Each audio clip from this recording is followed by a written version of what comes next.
আল্লাহর নবী সরকারে দো আলম সাল্লাল্লাহু আলাইহি ওয়াসাল্লাম তিনি কি করলেন? 1000 সৈন্য তিনি মোতায়েন করলেন। পথের মধ্যে শয়তান এমন শয়তানি করল, এর মধ্যে থেকে 300 জনকে শহীদ করে নিয়ে 700 জন নিয়ে নবীজি পৌঁছায় গেলেন।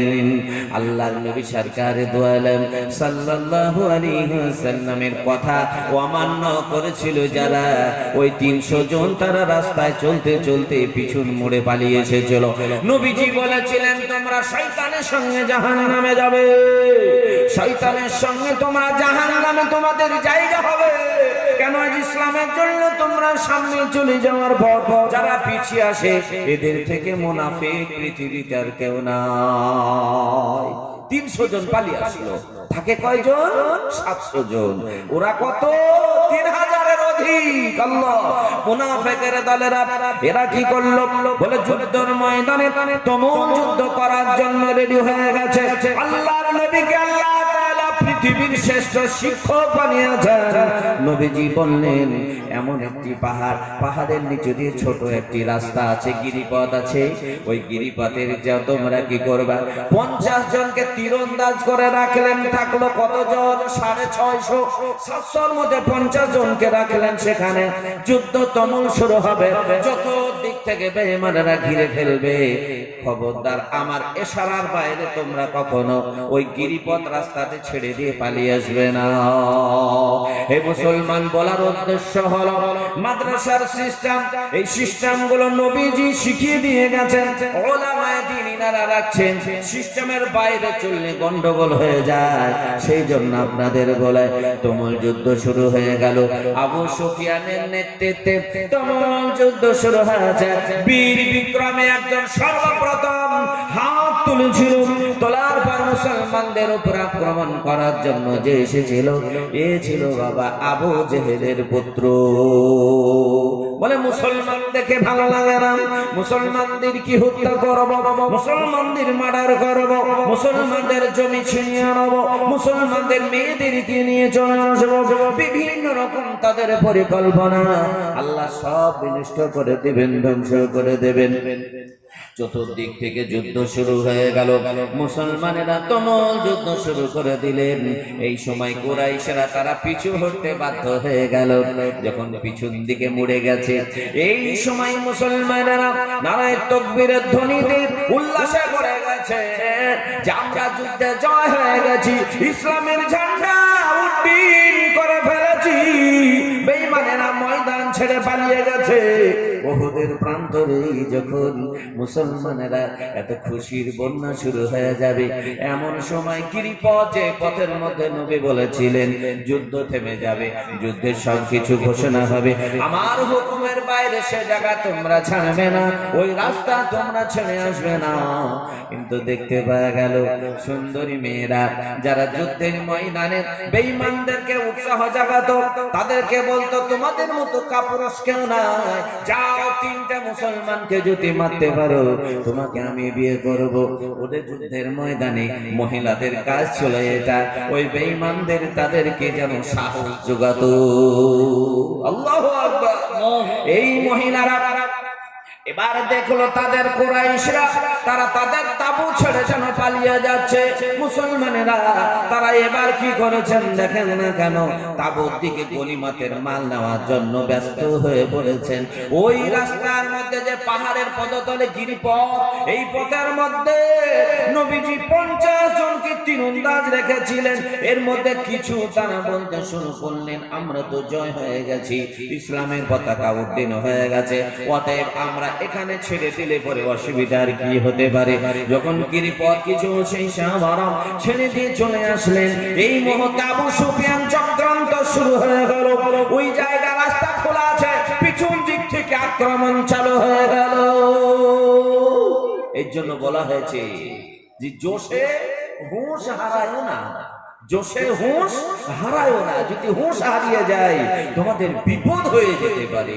মুসলমানেরা তারা দেখেন এইদিকে যুদ্ধে জয় হয়ে গেছে মনে করেছেন। সেই রাস্তা খোলা পাওয়ার কারণে কিছু সংখ্যক নবীর সেই সাহাবারা তিনারা আটকাতে পারলেন না।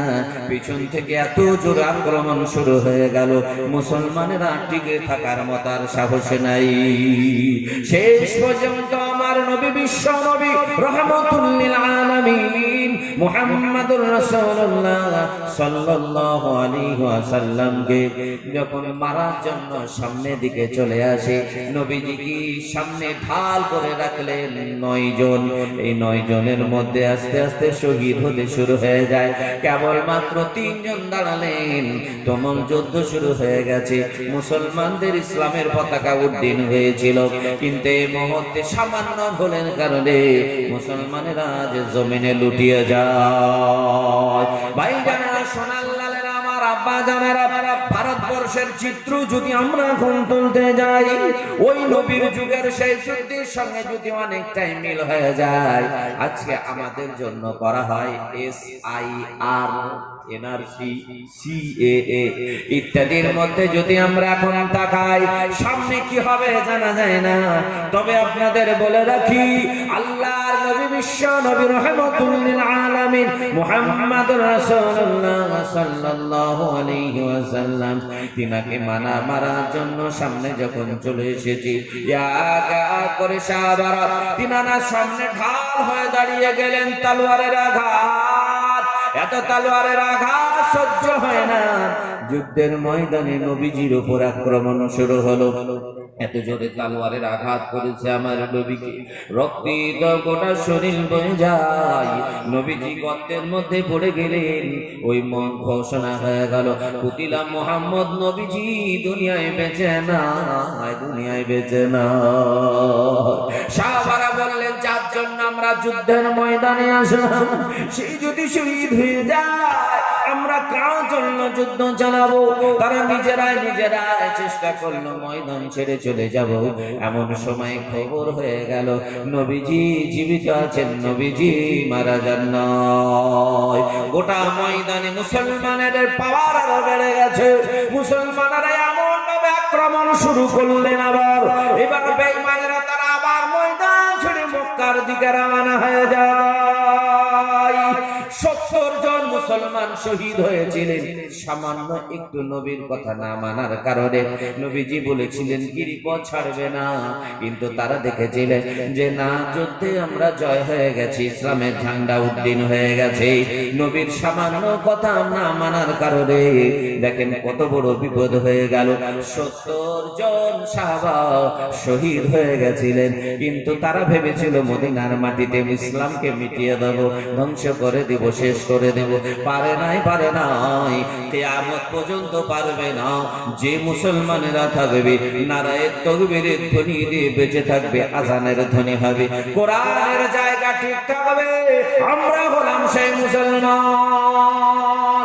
এই জন্য আমরা সকলে জোরে সোরে আল্লাহ সেই তাকবীরের ধ্বনি সারা পৃথিবীর মুসলমানদের কলিজায় কাঁপিয়ে দিই। আমরা একবার জোরে জোরে বলি, নারায়ে তাকবীর, নারায়ে তাকবীর। আমার আব্বা জানেরা, সোনার লালেরা, আমার মা বোনেরা, আমরা তাই সেই ইসলাম পেলাম, কোরআন পেলাম, নবীর কথাগুলো পেলাম। সেইগুলো পাওয়ার পর আজ যদি আমরা ভুলে যাই, কিয়ামতের দিন কি জবাব দেব?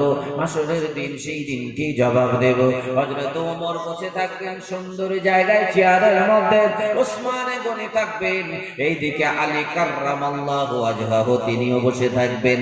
আর ওসমানে গনি, আলী কাররামাল্লাহু ওয়াজহাহু, হযরত ওমর, আবু বকর সুন্দর করে বসে থাকবেন। এই জায়গায় আপনি আমি যদি পৌঁছানোর ব্যবস্থা করতে চাই, দিনের জন্য, ধর্মের জন্য, কোরআনের জন্য যিনারা রক্ত দিয়ে গেলেন, ধর্মের জন্য নিজের জীবনটাকে সেই রাস্তায় দিলেন, সেই দিনকে টিকিয়ে রাখার জন্য কোন আমার আব্বা আছেন, কোন আমার ভাই আছেন? ওগো আমার মায়েরা, দুনিয়াতে বাপ চলে গেল, মা চলে গেছে, ভাই চলে গেছে, দাদা চলে গেছে, দাদি চলে গেছে, এক এক করে সকলে চলে গেছে।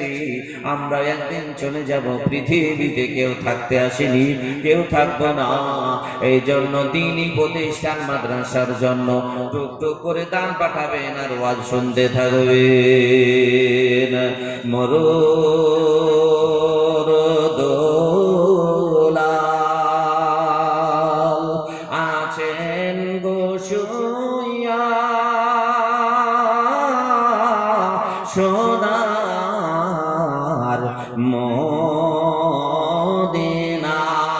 মদিনায় শুইয়া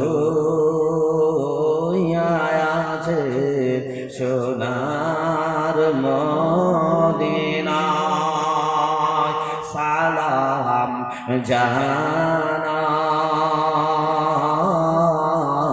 ভারতের মাটি গইতে গিন্দা গজের বাঁশিরা সালাম জানাই নবীর রওজায়। সে নবী বিশ্ব নবী রহমতুল লিল আলামিনের পরিশ্রম করা দিন ওহুদের মাঠে ঝরঝর করে রক্ত ঝরেছিল, দাঁত ভেঙে গেছিল। সেই দিন আমাদের কাছে নবী রেখে গেলেন। তাই বাপ কোন আল্লাহর বান্দা আছেন, বেশি বলবো না, 5000 করে নামটা লিখাবেন, প্রাণ খুলে দোয়া করে দেব। ও আমার মা বোনেরা, আপনাদের নসিহত শোনাবো। কোন মহিলা, যে মহিলা জান্নাত থেকে সোনা পেয়েছিলেন, কোন মহিলা, যে মহিলার জন্য জান্নাত থেকে আল্লাহ চাঁদি পাঠিয়েছিলেন, কোন মহিলা 18 বছর স্বামীর সেবা করেছিলেন, কোন মহিলা স্বামীর সেবা করার কারণে হঠাৎ করে নিজের স্বামীকে চিনতে পারেননি। এই 3টে বিষয় মা বোনদের বলবো। ও আমার মায়েরা, স্বামীর সেবা করেছিলেন, আল্লাহ জান্নাতের সুন্দর সোনা দিয়েছিলেন, চাঁদি দিয়েছিলেন, এবং নিজের স্বামীকে 18 বছর সেবা করার পরেও সেই স্বামীকে চিনতে পারছিলেন না। সেই মহিলার নামটা কি শুনিয়ে দেব? 5000 5000 করে দেন ইনশাআল্লাহ। আপনারা বিরক্ত হয়েছেন, অনেক আছেন বিরক্ত, আপনাদের বেশি করব না, বেশি আপনাদের কষ্ট দেব না। ওয়াজ আপনারা যথেষ্ট শুনেছেন, আমি আজকে ওয়াজ করব না, আপনাদের আদায়ের করবার জন্য কিছু নসিহত আমি করব। আর মা বোনদের 3টা বিষয় বললাম, এটা বলবো। যদি শুনতে চান 5000, 2000, 1000 চটচট করে দিয়ে দেন, দোয়া হবে, তারপরে ইনশাআল্লাহ নসিহত করে দোয়া করে দেবো ইনশাআল্লাহ। ইনশাআল্লাহ জি হবে গো। 5000 টাকা নাই? ও আল্লাহ, টাকায় তো সব উঠে গেছে নাকি গো? টাকা নাই? আছে, যাক আছে, হবে হবে ইনশাআল্লাহ। মায়েরা আপনারাও দিয়েন, দেখলাম মেলা টাকা দিছিলেন, আমাদের দিবেন না গো? ও আল্লাহ, হ্যাঁ আমি কি কারো জামাই নয়? কারো কি জামাই না বলে? কারো তো জামাই, তাহলে কেন দেবেন না টাকা? হ্যাঁ জি, মাদ্রাসার জন্য টাকা দেন। যেখান থেকে গাছ তৈরি হয় সেই গাছটাকে বাঁচিয়ে রাখতে হয়, এটা ব্রেনে রাখতে হয়। জি, ব্রেনে রাখতেই হবে। তবে সব জায়গাতেই যে আপনি মনে করবেন আমি বলতে পারবো, পারবেন না। পারবেন না। জামাই এসেছে, জামাই সাদের জামাই, জামাই আসার পর দেখেন ওই জামাই সারাদিন মনে হয় বিমল না গুটকা